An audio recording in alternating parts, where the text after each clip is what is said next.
Chen had fought wildfires for 8 years and never missed reading the wind. But on September 14th, a sudden shift trapped him in California's deadliest blaze. His radio shattered. His crew vanished into smoke.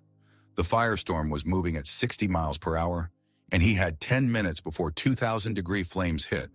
His only shot: dig into the earth and pray you don't cook alive before the inferno passes overhead. Before we jump back in, tell us where you're tuning in from. And if this story touches you, make sure you're subscribed, because tomorrow I've saved something extra special for you.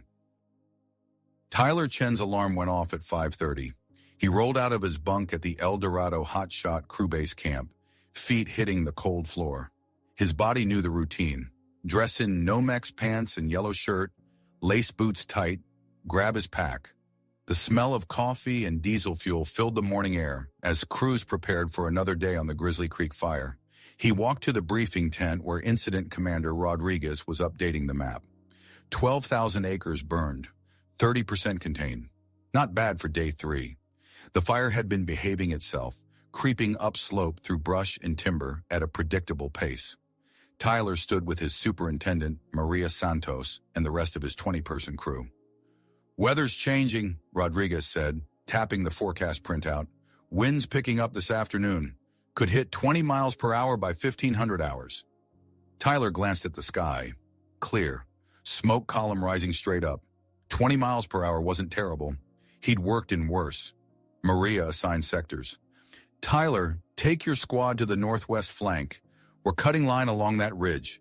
Stay sharp and keep your radios on. I don't like this pressure system moving in." Tyler nodded. He'd been doing this for 8 years since he was 23. Before that, he'd been an EMT, but his younger brother Danny died in a house fire when Tyler was on shift, 3 miles away, unable to help. He switched careers 6 months later. Couldn't save Danny, but he could save forests. Could save the crews who fought to protect them. He checked his gear with the same ritual he performed every morning. Fire shelter. The aluminum tent that could reflect heat if you deployed it right. It was packed tight in its case on his belt. Pulaski axe-hoe combination tool strapped to his pack. Folding shovel, 2 water bottles, 3 liters total, protein bars, headlamp.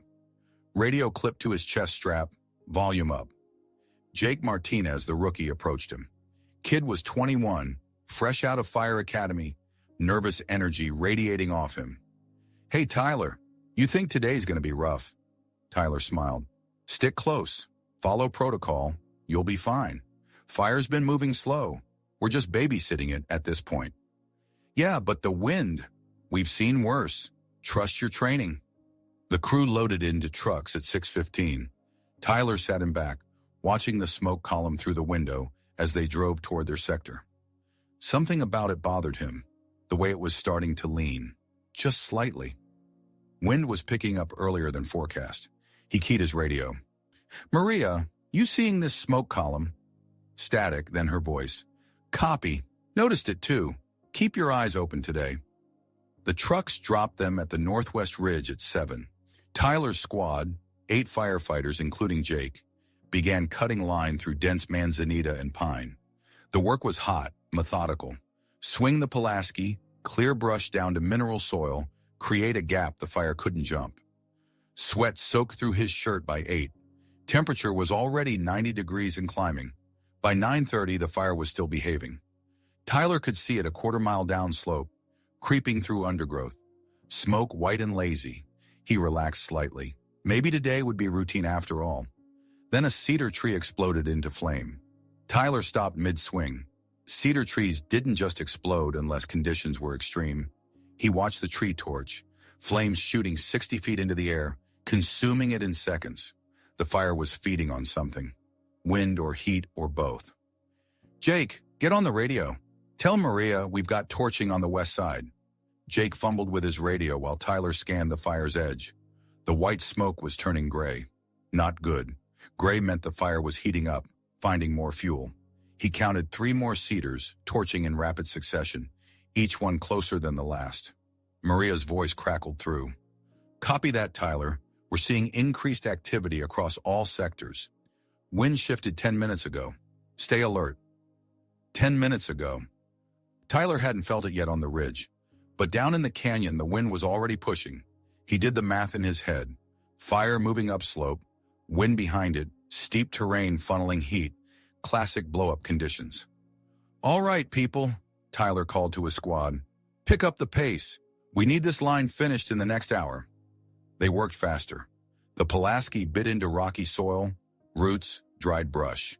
Tyler's hands were already blistering through his gloves, but he didn't slow down. Heat was building. He could feel it on his face, like standing too close to an oven. The temperature had jumped from 90 to at least 110 in 20 minutes. By 11, the fire wasn't creeping anymore. It was walking. Tyler watched flames climb a Douglas fir in less than 30 seconds, crown jumping from tree to tree. The roar was getting louder, that jet engine sound firefighters learned to fear. His radio lit up with traffic from other sectors. Crews reporting spot fires, increased flame lengths, erratic behavior. Rodriguez's voice cut through. "All units, be advised, winds now sustained at 25 miles per hour with gusts to 40. Fire is making a run on the north flank." Tyler's stomach tightened. 40 miles per hour. That changed everything. "Squad, we're pulling back to the safety zone. Now." Nobody argued. They'd all heard the shift in his voice. Jake looked pale but stayed focused, following Tyler as they started moving back down the ridge toward the clearing they'd identified that morning. Safety zones were areas with no fuel. Bare rock or recently burned ground where fire couldn't sustain itself. Their nearest zone was half a mile away. They made it 200 yards when Tyler saw the spot fires. Embers carried by wind had jumped their line and ignited patches of brush ahead of them. 3 distinct fires, each one small now but growing fast. The wind was pushing them together, and they were directly between Tyler's squad and the safety zone. "Maria, we've got spots ahead of our position. Fire's flanking us." Static. Then her voice, tight with concern. "Copy. Can you reach the alternate safety zone on the East Ridge?" Tyler pulled out his map. The East Ridge zone was 3/4 of a mile through thick forest.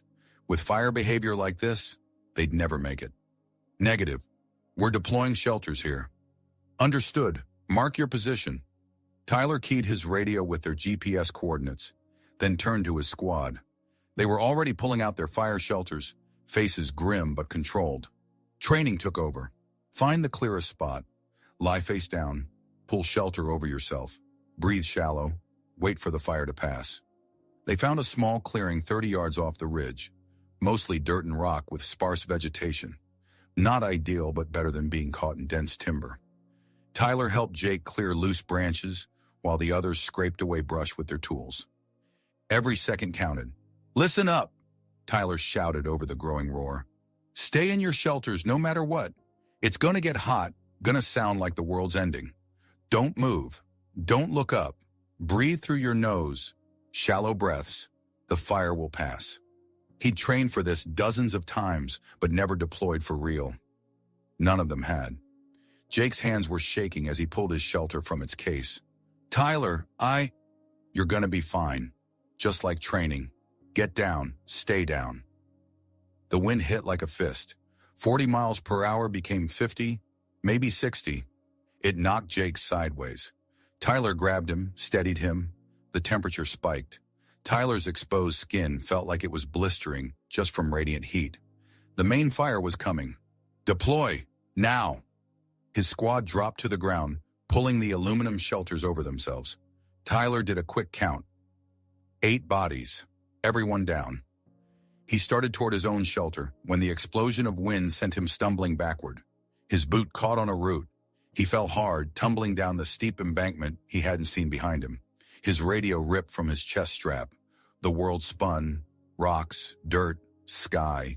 Then he slammed into the bottom of a ravine 30 feet below. Pain shot through his ankle. His head cracked against stone. Blood ran warm down his face. He tried to stand and collapsed. The ankle was done. Not broken, maybe, but badly sprained. He couldn't put weight on it. "Tyler." Jake's voice from above, distant through the roar. "Where are you?" Tyler tried to shout back, but smoke filled his lungs. He coughed, gagged. The ravine was filling with it, thick and black. He couldn't see 10 feet. "Deploy!" he managed to scream. "Don't wait for me!" He couldn't hear if they responded.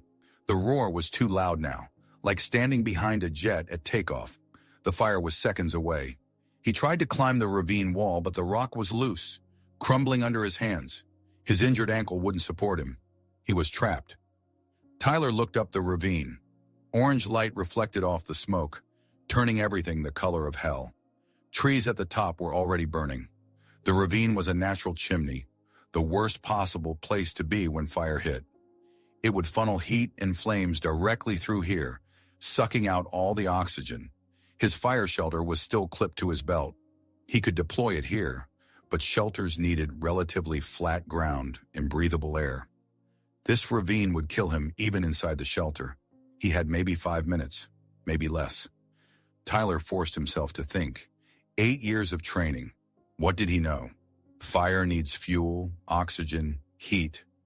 Take away one and it dies. He couldn't eliminate fuel. Everything was burning. Couldn't eliminate oxygen. He needed it to breathe. But heat. He looked at the ravine wall. Soft dirt where it had collapsed. Not rock, not hardpan clay. Actual diggable soil. The old-timer stories came back. Man Gulch, 1949. Firefighters caught by a blow-up. Most died running. A few survived by lighting escape fires. But one man dug into the ground and waited while the fire passed over. Tyler grabbed his Pulaski, started digging. The Pulaski slammed into the dirt and Tyler pulled with everything he had. Soil flew. His injured ankle screamed, but adrenaline drowned it out. He swung again. Again. The axe end bit deep. The hoe end scraped away loose earth. He was digging into the collapsed section of ravine wall, creating a horizontal cave just big enough for his body. 4 minutes, maybe less. The heat was already unbearable. 110, 120 degrees. Sweat poured off him, soaking his shirt, stinging his eyes. He couldn't see clearly. Blood from his head wound mixed with dirt and sweat. Didn't matter. He just had to dig. 3 feet deep, not enough. He needed at least 4, maybe 5 feet of earth between him and the fire. The Pulaski handle was slick in his hands. Blisters formed and popped. He felt nothing, just kept swinging. The roar changed pitch. Closer. Trees were exploding upslope. He could hear them, sharp cracks like gunfire as trunks split from heat. The orange glow was visible now, even through the smoke. A wall of flame, 100 feet tall, moving down the canyon toward him. 3 minutes.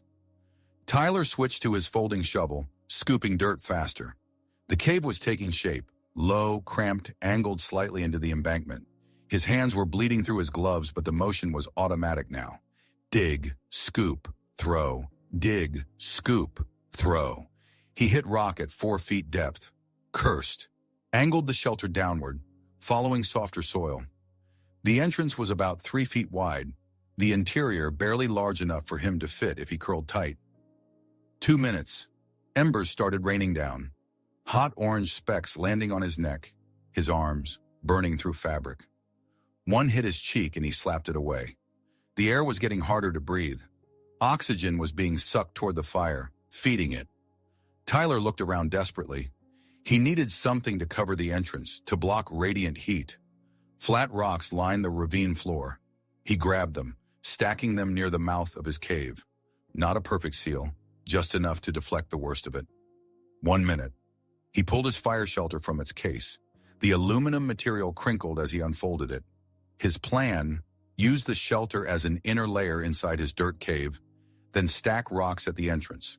2 barriers between him and 2,000-degree flames. The wall of fire crested the ridge.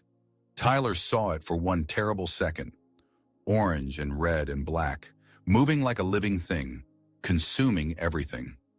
The sound was deafening. Wind roared. Trees exploded. The ground itself seemed to vibrate. 30 seconds. He crawled into his cave, dragging the fire shelter with him. It was tight. His shoulders scraped the sides. He pulled the shelter over himself like a blanket, then reached out and dragged rocks across the entrance. 1 rock, 2, 3, leaving just a small gap for air, because he knew he'd suffocate without it. The heat spiked. Even underground, even behind rocks, he felt it. 15 seconds. Tyler pulled the last rock into place. The gap was maybe 6 inches wide. Smoke poured through, but so did air. He had to hope it was enough. 10 seconds. He pressed himself flat against the cool earth at the back of his cave. The fire shelter crinkled around him. His ankle throbbed. His head pounded. Blood dripped onto the dirt. 5 seconds. Tyler took one last breath of semi-clear air. Then hell arrived. The sound hit first. Not just loud, overwhelming. Like being inside a tornado wrapped in a jet engine. Tyler couldn't hear his own breathing. Couldn't hear his heart hammering. Just the roar. Then the heat. It came through the rocks, through the earth, through the aluminum shelter. The temperature inside his cave jumped from 90 degrees to 130 in seconds.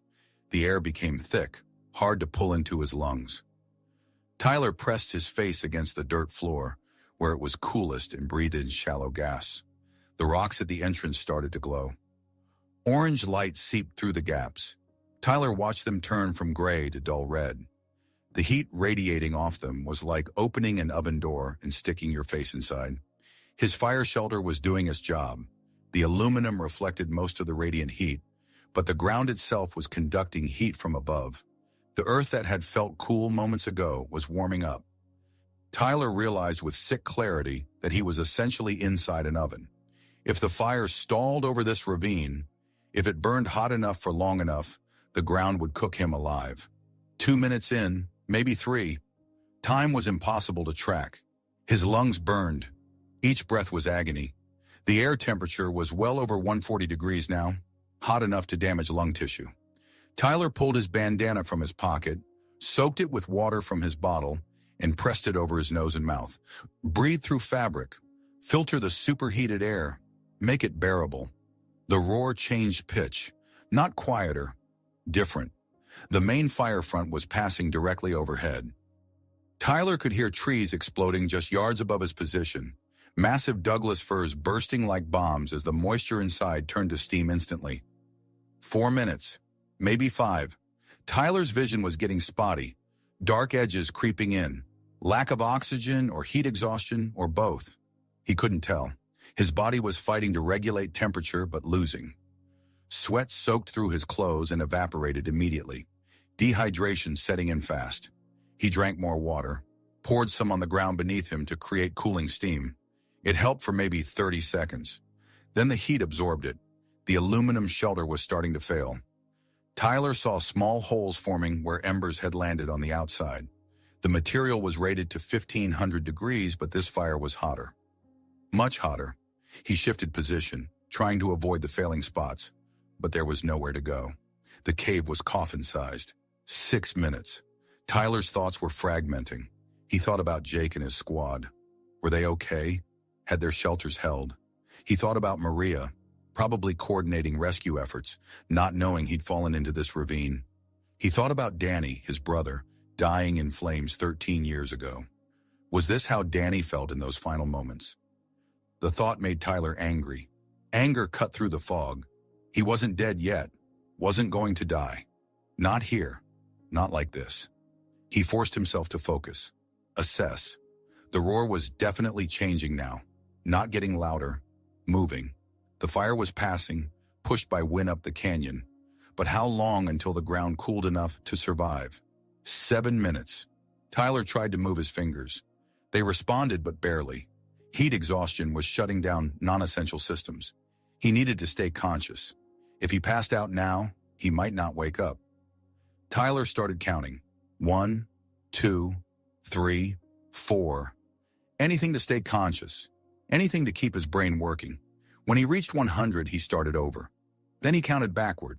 Then he recited his address, his phone number, his crew roster, Jake Martinez, Sarah Chen, Marcus Lopez, names of people who needed him to survive.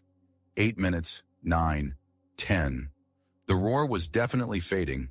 Not gone, still a constant rumble, but not the overwhelming jet engine sound. The main fire front had passed. Tyler was sure of it now, but the temperature inside his cave was still climbing. The earth was saturated with heat, radiating it inward. He was lying on top of a thermal mass that was cooking him from below. He had to risk it. Had to crack the entrance wider or he'd die from heat even after the fire passed. Tyler reached for his Pulaski. His hands barely responded. He wrapped his fingers around the handle and pushed one of the entrance rocks. It didn't move. Too heavy. He pushed harder, using his good leg for leverage. The rock shifted an inch, then two. A gap opened and smoke poured in. But so did air. Slightly cooler air. Maybe 120 instead of 140. Tyler gasped at it like a drowning man finding surface. He pushed another rock, widened the gap to a foot. More smoke rushed in, but the temperature dropped another 10 degrees. Breathable. Barely. Tyler pulled the wet bandana back over his face and sucked air through it. His phone was still in his pocket. He pulled it out with shaking hands. The screen was cracked. Battery at 4%. No signal. Of course no signal. But he could record something, just in case they found his body and needed to know what happened. Tyler hit record on the voice memo app. "This is Tyler Chen, El Dorado Hotshots." His voice came out as a rasp. "September 14th, approximately 12:15. Trapped in ravine, northwest sector. Fire passed over. Built earth shelter, if you're hearing this." He stopped. What did he want to say? "If you're hearing this, tell my crew they did everything right. Tell Maria I'm sorry. Tell my sister I love her." He stopped recording. Looked at the phone. Battery at 3%. Screw that. Tyler turned the phone off. He wasn't recording a goodbye message because he wasn't dying today. He'd survived the main fire. Now he just had to wait for the ground to cool and then get out. The temperature was dropping. Slowly. 110, 100, 95. Still dangerous but survivable. Tyler could feel his body starting to recover. His thoughts were clearer. The dark edges in his vision receding. He tried to look through the gap in his entrance. Everything outside was black and gray. Smoke thick as fog. He couldn't see more than a few feet, but he could hear crackling. Spot fires still burning. Burning trees falling. The fire wasn't done with the ravine yet. Tyler settled back against the cool earth at the rear of his cave. He'd wait, however long it took. An hour, 2 hours, until the temperature outside dropped enough that he could survive moving through it. His water was almost gone. One bottle empty, the second half full, maybe a liter left. He'd need it. Tyler took a small sip and closed his eyes. Just for a second, just to rest. His body screamed for sleep, but he fought it. Stay awake, stay alert. You're not safe yet. This story takes time to craft. If you're enjoying it, subscribe to our channel. It means a lot to us. Now back to the story. Tyler woke with a start. He didn't remember falling asleep. His heart hammered as he tried to remember where he was. Dark, hot, confined space. Then it came back. The cave. The fire. How long had he been out? He had no way to know. His phone was off to save battery. No watch. It had been ripped off when he fell. Could have been 20 minutes or 2 hours. The temperature had dropped, though. Maybe 85 degrees. Tolerable. Tyler listened. The roar was gone. Just crackling now and the occasional crash of a falling tree. The main fire had moved on, but smoke was still thick. He could smell it, taste it. His throat felt like sandpaper lined with broken glass. He tried to move and pain shot through every muscle. His body had locked up while he slept. His ankle was swollen inside his boot, throbbing with each heartbeat. The head wound had stopped bleeding, but dried blood caked his face and hair. His hands were a mess, blisters on top of blisters, some popped and weeping, others intact and painful.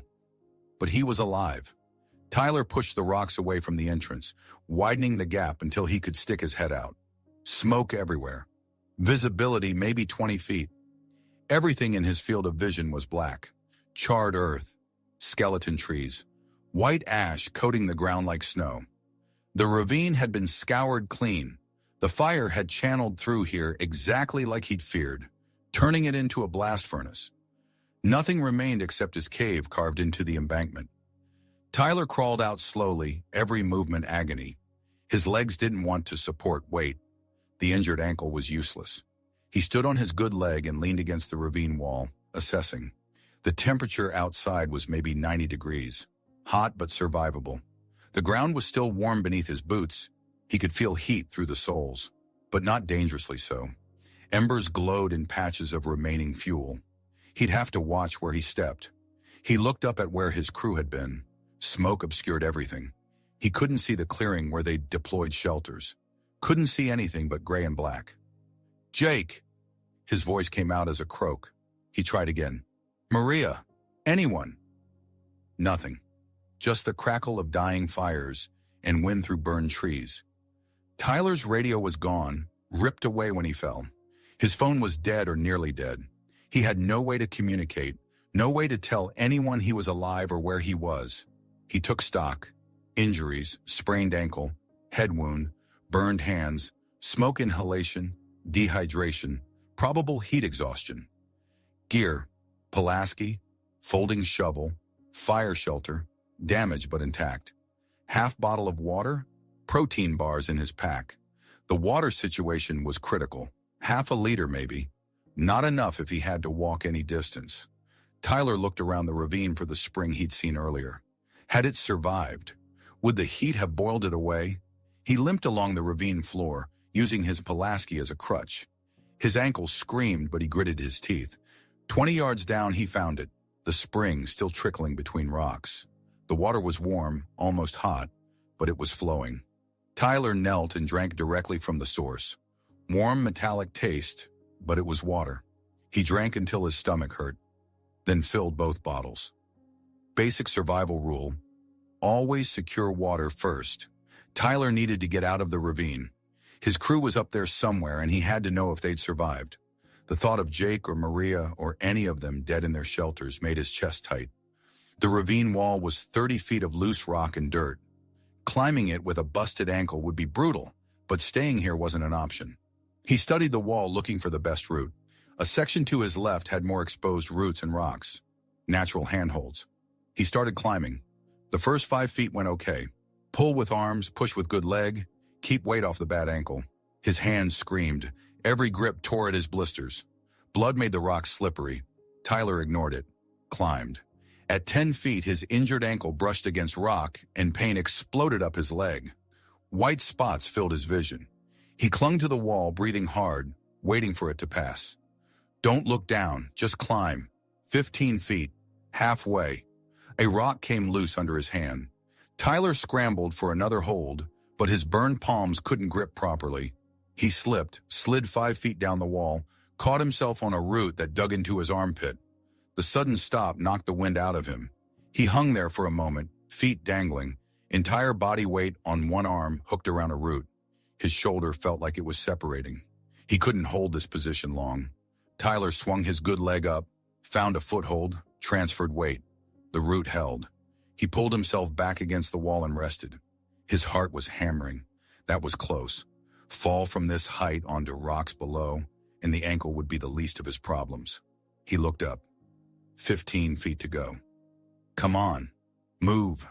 Tyler climbed. Slower now, testing each handhold. Using his Pulaski hooked on his belt when he needed an extra point of contact. 20 feet. 25. His hand reached over the top of the ravine and grabbed flat ground. He pulled, dragged himself over the edge, and collapsed onto burned earth. Ash puffed up around him. He lay there gasping, every muscle shaking, but he was out. Tyler forced himself to sit up. The smoke was thinner up here, but still thick enough to limit visibility to maybe 50 yards. He oriented himself. The clearing where his crew deployed should be northwest, maybe 100 yards through the burned forest. He stood on his good leg and looked around for something to use as a crutch. His Pulaski was too short. He spotted a partially burned pine branch nearby, about shoulder height, reasonably straight. Tyler tested it. The wood was charred on one end but solid. It would work. Using the branch as a crutch, he started moving toward where the clearing should be. The ground was still hot. Ash covered everything, making footing treacherous. Burned trees stood like blackened sentinels. Some were still smoldering. Others groaned and cracked, ready to fall. Tyler moved carefully, watching for hazards. A falling snag could kill him just as dead as the fire. His ankle throbbed with each step, despite the crutch taking most of his weight. After 50 yards, he heard it. A helicopter. Distant, but definitely a helicopter. Search and rescue was airborne. That meant his crew had made it out. Had to mean that. They'd deployed properly, waited out the fire, and now rescue was coming. Relief flooded through him. They were okay. Jake was okay, but the helicopter couldn't see him through the smoke, and he had no way to signal. Tyler kept moving toward the clearing. The helicopter sound faded, then returned, then faded again. Search pattern. They were looking for survivors, but the smoke was too thick for visual contact. He needed to get to open ground where he had a chance of being spotted. His progress was agonizingly slow. 20 yards took 5 minutes. Every step on the burned terrain was a gamble. Ash hid holes where roots had burned away. Weak spots where the ground had been hollowed out by underground fires. Tyler probed ahead with his makeshift crutch, testing before committing his weight. A tree groaned somewhere to his right. Tyler froze. The groan turned into a crack.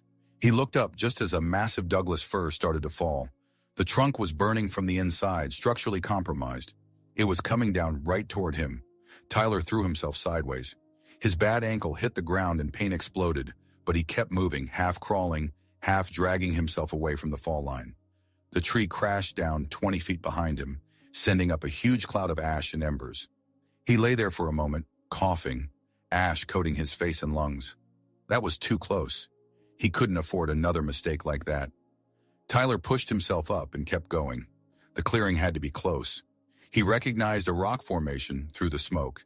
He'd used it as a landmark that morning when they'd first arrived. The clearing was just past it. Then he saw the first shelter. The aluminum was scorched black but intact. Someone had deployed successfully. Tyler's heart raced. He limped faster, ignoring the pain. "Hey, anyone here?" No response. The shelter was empty. Whoever had been inside was gone. Evacuated already. Good, that was good. He found the second shelter, empty. Third, fourth, all empty, all intact. His crew had survived the fire and been picked up by rescue. Tyler felt tears mixing with the ash on his face. They made it. They all made it. But that meant rescue wasn't looking for survivors anymore. They thought everyone was accounted for. They didn't know Tyler had fallen into the ravine. Didn't know he was still out here. The helicopter sound was fading again, moving away to search other sectors. Tyler looked around desperately. He needed to signal somehow. Fire wouldn't work. Everything was already burned. His phone was dead. No mirror for reflecting sunlight. No flares. Nothing. Wait. His fire shelter. Tyler pulled the damaged aluminum shelter from his belt. The material was partially melted but still reflective in spots. If he could get to high ground, if the smoke cleared even a little, he might be able to catch sunlight and flash it at the helicopter. The ridge. He needed to get to the ridge where they'd been cutting line that morning. Higher elevation, less smoke, better visibility. Tyler oriented himself and started climbing. His body was running on fumes. Dehydration, exhaustion, pain, all of it threatened to shut him down. But he pushed through. One step, another, using his crutch, dragging his bad leg. The helicopter sound came back. Closer this time. Tyler climbed faster. The ridge was maybe 200 yards away. He could make it. Had to make it. Halfway there, his crutch snapped. The burned wood gave way under pressure, and Tyler went down hard. He hit the ground and slid 10 feet down the slope on ash and loose rock, stopped against a burned stump. His body didn't want to move, wanted to stay here. Rest, just for a minute. No, get up. Tyler forced himself to his feet. No crutch now. He'd have to hop and crawl the rest of the way. Tyler crawled, hands and one knee dragging the bad leg behind him. The burned ground tore at his already destroyed palms. Ash got into the wounds. He didn't care. Just moved forward. 50 yards. The ridge was getting closer, but the helicopter sound was fading again. They were leaving the sector. This might be his only chance. His vision was blurring. Dark spots at the edges. Dehydration and exhaustion catching up. Tyler stopped and drank from his water bottle. The warm metallic water tasted like life. He forced himself to drink slowly, even though his body screamed for more. Quarter bottle left. Had to make it last. He kept crawling. 25 yards from the ridge now. The slope was steeper here. Every yard gained was a battle. Pull with arms. Push with good leg. Ignore the pain. Ignore everything except forward motion. A rock gave way under his hand and Tyler slipped backward. He clawed at the ground, found purchase, stopped the slide. His fingernails were torn and bleeding. Focus. Move. Tyler reached the ridge, collapsed at the top. His whole body was shaking. He lay there gulping air that still tasted like smoke and ash. The helicopter was distant now, maybe a mile away. He pulled out his fire shelter and held it up. The aluminum caught light, weak sunlight filtering through smoke, and flashed. Tyler waved it back and forth. 3 flashes. Pause. 3 flashes. Universal distress signal. The helicopter kept moving away. Tyler waved harder. His arms felt like lead. 3 flashes. Pause. 3 flashes. Come on. Look this way. The helicopter was almost out of sight now. Then it banked. Tyler's heart jumped. They saw it. He kept flashing. 3. Pause. 3. Pause. 3. The helicopter turned toward him. Relief flooded through Tyler so intensely it made him dizzy. Rescue was coming. He was going to make it out. He kept waving the shelter until the helicopter was directly overhead. The rotor wash cleared smoke and kicked up ash. Tyler shielded his eyes and looked up. A figure in the open door was pointing down at him. The helicopter circled once, looking for a place to land. The ridge was too narrow and cluttered with burned trees. Tyler watched them circle and felt his body starting to shut down now that rescue was here. All the adrenaline that had kept him moving was draining away. His vision tunneled. The shaking got worse. He sat down hard. Just suddenly he was on the ground with his back against a burned stump. Stay awake. They're coming. Just stay awake a little longer.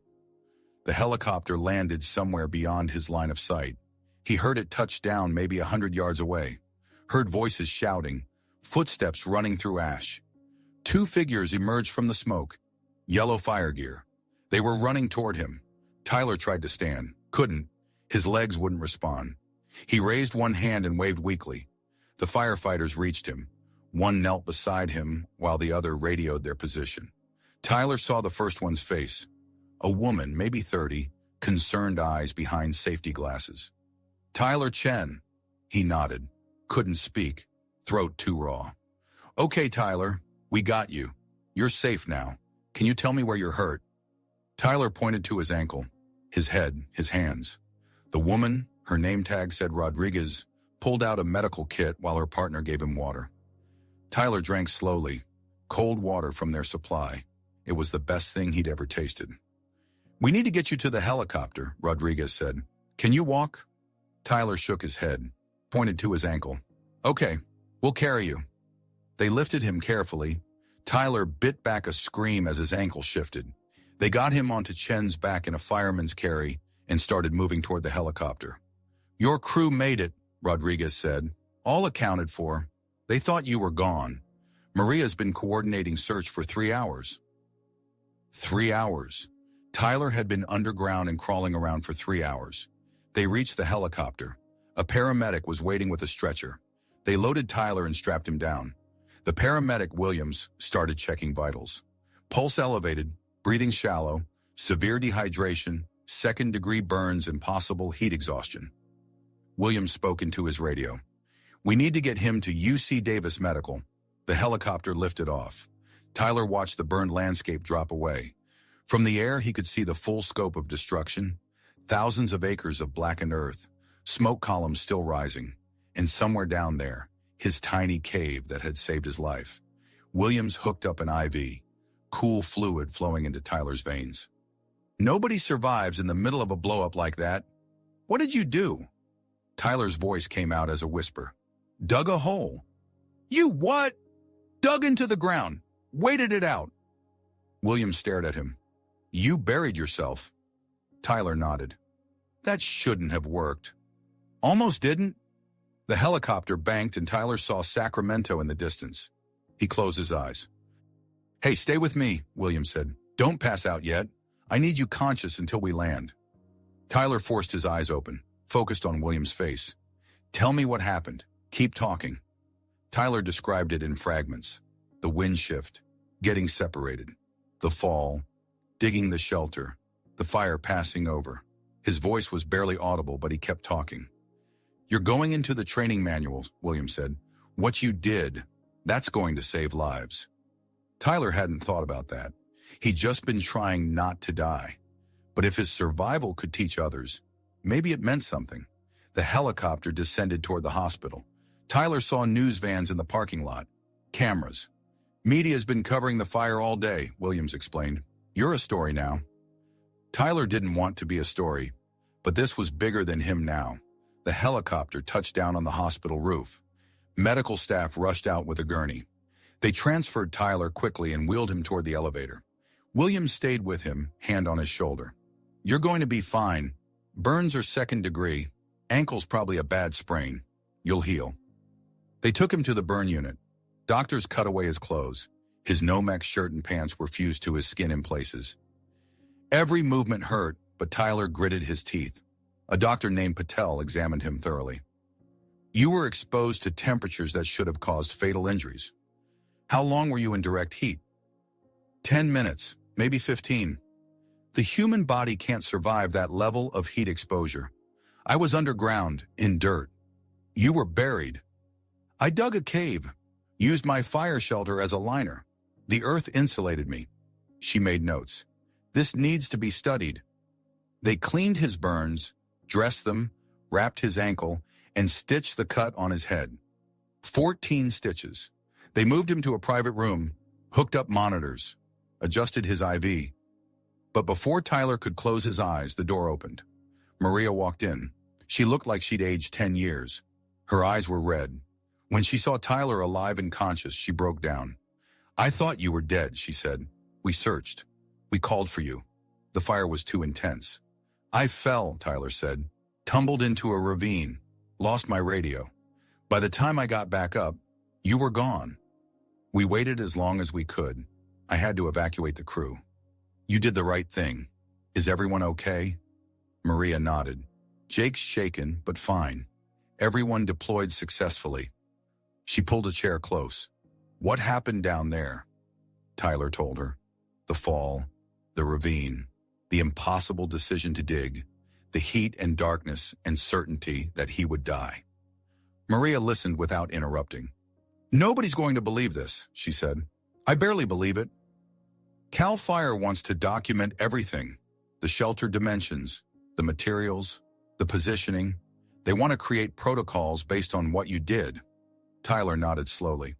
If it could help others, he'd cooperate. "The incident commander wants to talk to you. Investigators too. This is the fastest moving fire in California history. Burned 50,000 acres in 6 hours. 4 firefighters died in the South Sector." Tyler's stomach dropped.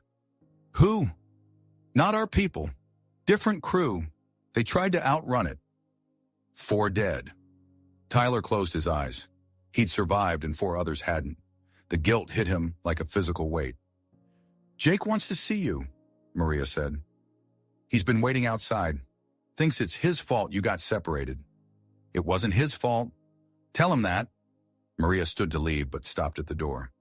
"You saved yourself today. Nobody else could have done what you did." After she left, Tyler stared at the ceiling. 4 firefighters dead. He'd survived because of luck and desperation and a half-remembered story from training. Why him? Why did he get to live? The door opened. Jake walked in, looking like he hadn't slept. "Hey," Tyler said. Jake's face crumpled. "I'm so sorry. I should have—" "Stop. You did everything right. I fell. That's on me. I heard you calling and then you were just gone. The smoke was so thick." Maria made the right call. "You all survived. That's what matters." Jake sat down hard. "They're saying you dug into the ground. Is that true?" "Yeah." "How did you even think of that?" Tyler shrugged, remembered something from training. Man Gulch Fire. When you're out of options, you get creative. Jake stayed for another 20 minutes, asking questions about the shelter, the heat, how Tyler knew when it was safe to come out. Tyler answered as best he could, but exhaustion was catching up fast. His eyes kept closing mid-sentence. "I should let you rest," Jake finally said, standing. "But Tyler, thank you for training us right, for showing us it's possible to survive the impossible." After Jake left, a nurse came in with pain medication. Tyler took it gratefully. Within minutes, the sharp edges of his injuries dulled to a manageable ache. He finally let himself relax into the pillows.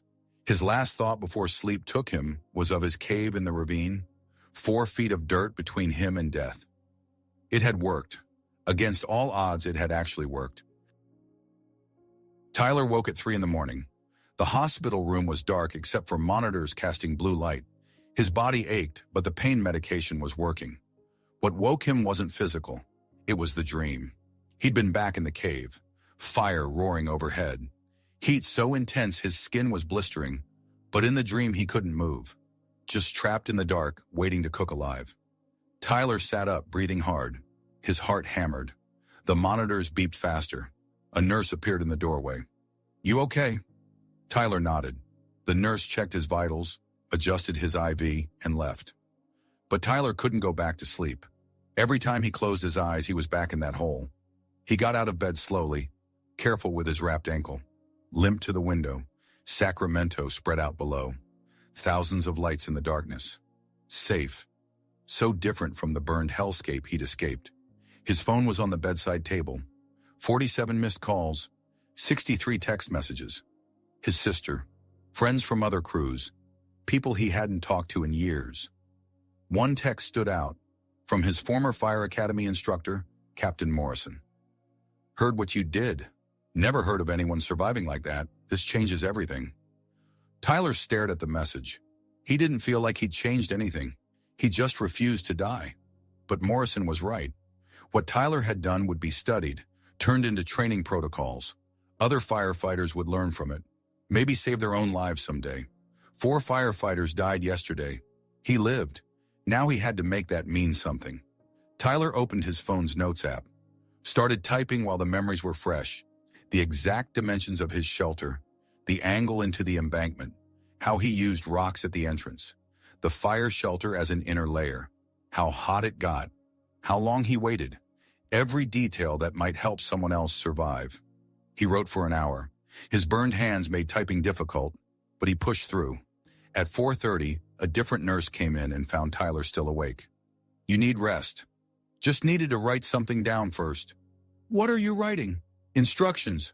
For other firefighters." The nurse read over Tyler's shoulder. "You really dug into the dirt. With fire coming. Only option I had." Tyler kept writing. Added more details. Drew rough sketches.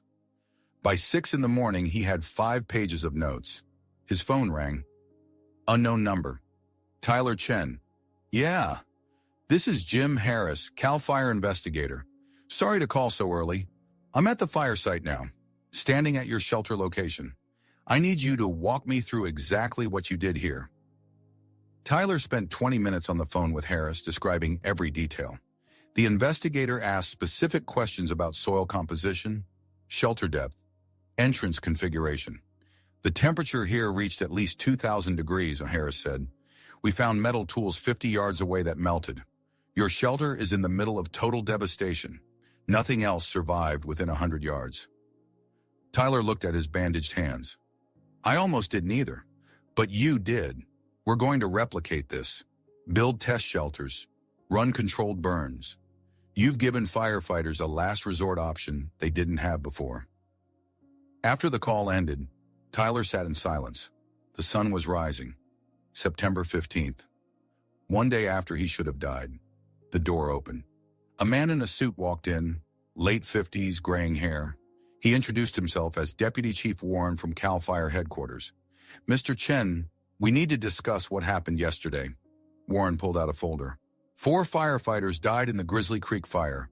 Jackson Morrison, Sarah Kim, David Torres, and Michael Zhang.